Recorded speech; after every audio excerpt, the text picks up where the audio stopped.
ત્યારે હવે તેઓ નવી સફર ચાલુ કરી રહ્યા છે।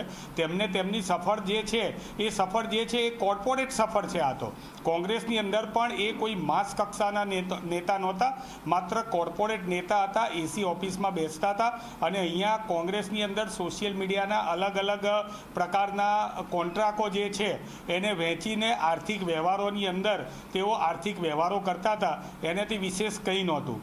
અમે વારંવાર કહીએ છીએ કે અમારે ત્યાં પણ એમના પિતાશ્રીના સંબંધે Shakti uncle, Arjun uncle, Jagdish uncle કરીને અલગ અલગ સ્કીમો।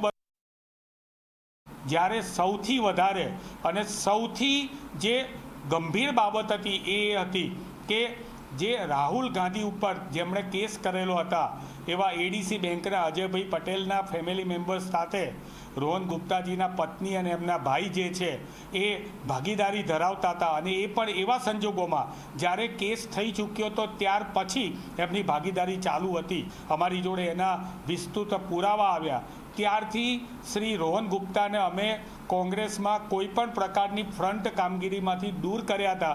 એમણે હમણાં પત્રમાં પણ આ વાત લખેલી છે કે છેલ્લા 2-3 વર્ષથી મને કોઈ પણ પ્રકારની કામગીરી સોંપવામાં નહોતી આવતી, તો નહોતી આવતી ઉલટાના અમે એમને સોશિયલ મીડિયાના ચેરમેન તરીકે એમનું રાજીનામું જે લઈને એમની જગ્યાએ સુપ્રિયા શ્રીનેથજીને અમે મૂકી દીધા હતા।